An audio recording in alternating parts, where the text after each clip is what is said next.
Welcome to another podcast. I'm going to first of all remove my incense stick because the smoke is going everywhere. It's to keep the mosquitoes down because I'm in a tropical country. We'll put that down there. Apologise for that. So, Buddhism has three different main schools.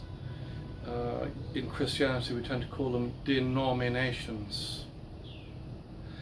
And they're called schools because originally when Buddhism arose and the different sects that they were centers of learning, centers of trying to work out ways to gain enlightenment, to free yourself from suffering, cycles of anxiety and stress, and also the meaninglessness of often patterns in the world of change with which you live in.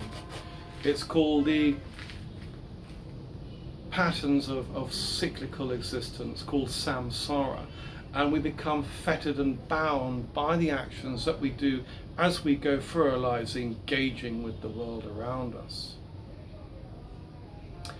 We become fettered, we become enslaved to the system, the matrix.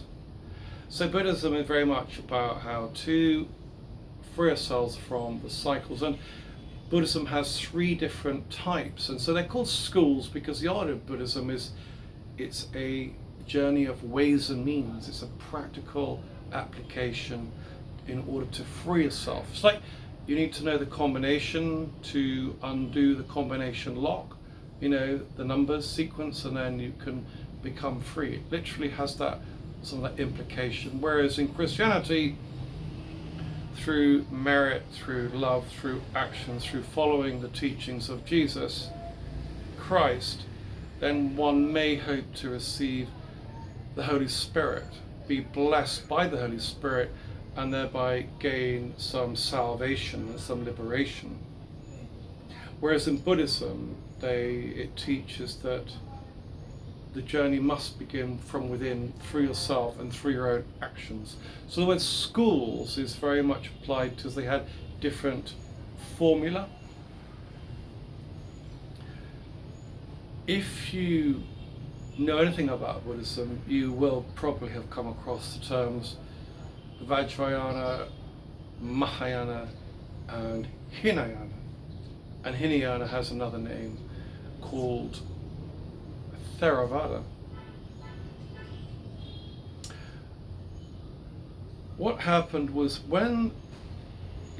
I'll explain to you the origin of these schools briefly, and it's taken me 2 weeks to prepare for this podcast, but my mobile phone, I think because there's very little light today, it's going to giving me 12 minutes and 12 seconds when really I need 50 minutes, but it doesn't matter because I guess this is probably a bit boring as my podcasts go.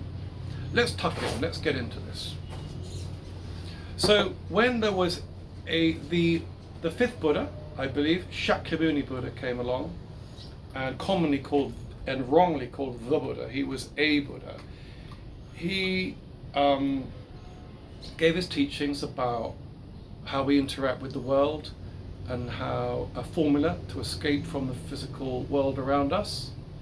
And his way did not only involve asceticism, which was to not eat, to starve yourself, to renounce everything to such a hard extreme. Instead, he came out with his own ways and means. And this is called Abhidharma, but do not worry too much about the term Abhidharma now. So originally there was Shakyamuni Buddha, who was the fifth Buddha, and we're talking about his way. And so what we had was called the Mahasamgika. A Mahasamgika means the complete whole, all the people that followed his teaching. Mahasamgika. There were no divisions, which there are today of the three divisions.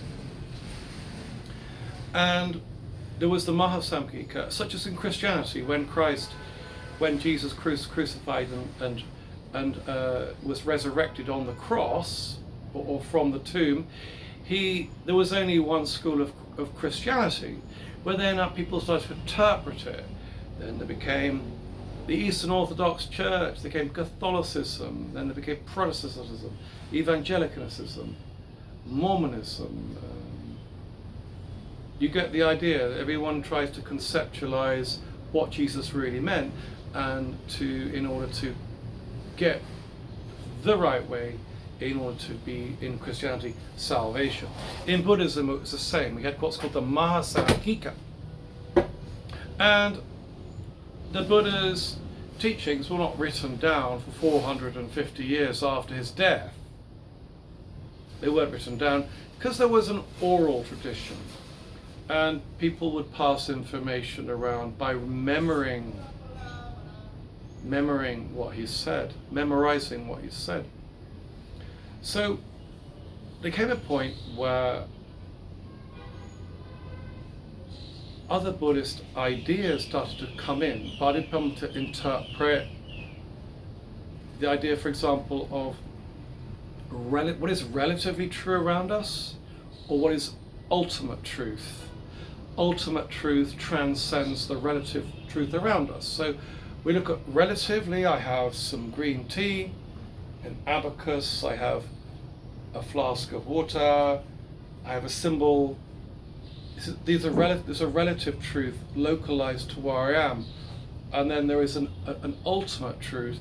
For example, I am a self and a being within the universe, or I am speaking the truth, or I have a degree of enlightenment. So this is called ultimate and relative truth. And then there was other ideas such as the present moment is interconnected throughout past, and the future is all interconnected with what we can call the power of now, if you like, the eternal present. And then there was the idea of what is the real nature of the self. Do we have a self? You know, in Buddhism, in Hinduism rather, they talk about the Atman. And in Buddhism today, we understand the anatman doesn't mean that you have no self, but the fact that your self is independent of the physical world within which you live, including the clothes I wear. So there was the group of people said, no, we just need to focus on the teachings of Shakyamuni Buddha to do with the Eightfold Path and the Four Noble Truths and Abhidharma.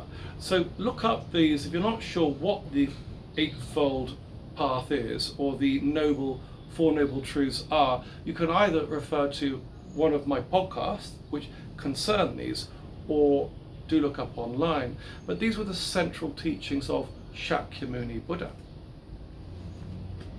The Eightfold Path, Four Noble Truths, Abhidharma. But then when Buddhist thinking tried to look at the nature of ourselves in terms of the bigger world, a whole lot of traditional monks said, well, we just want to focus on what Buddha said, not on the meaning of the present moment in relation to the past and the future, or indeed the nature of what is relatively truth around us and the ultimate truth around us.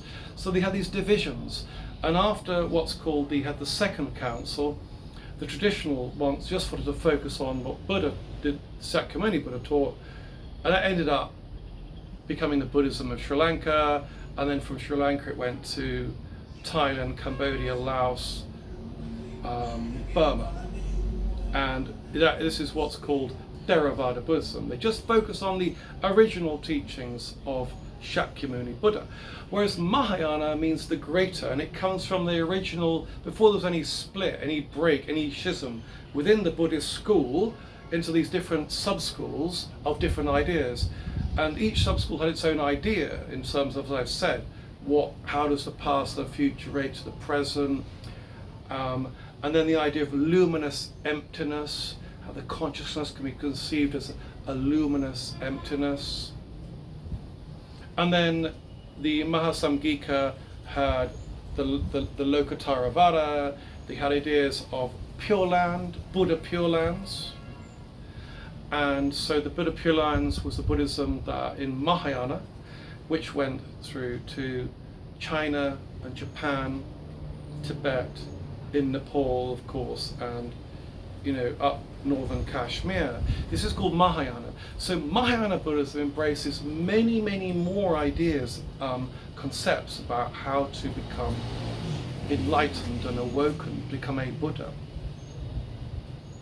Mahayana Buddhism, which today, as I said, is in China, Japan, China,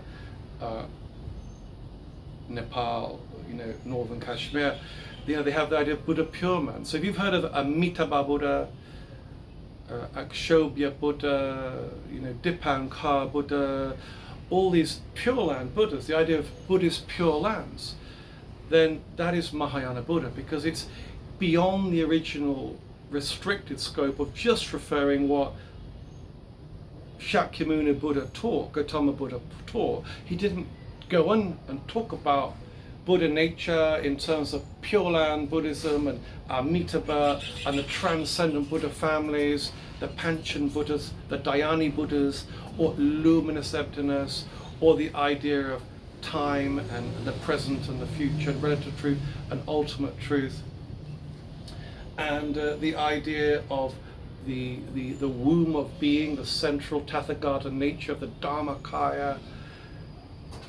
You see, this is Mahayana. And Vajrayana, which is commonly referred to as Tibetan Buddhism, they also include ritual. They include the sound of, this is a Tibetan symbol, by the way, sound, mantras, japas, meditations, puja, ritual.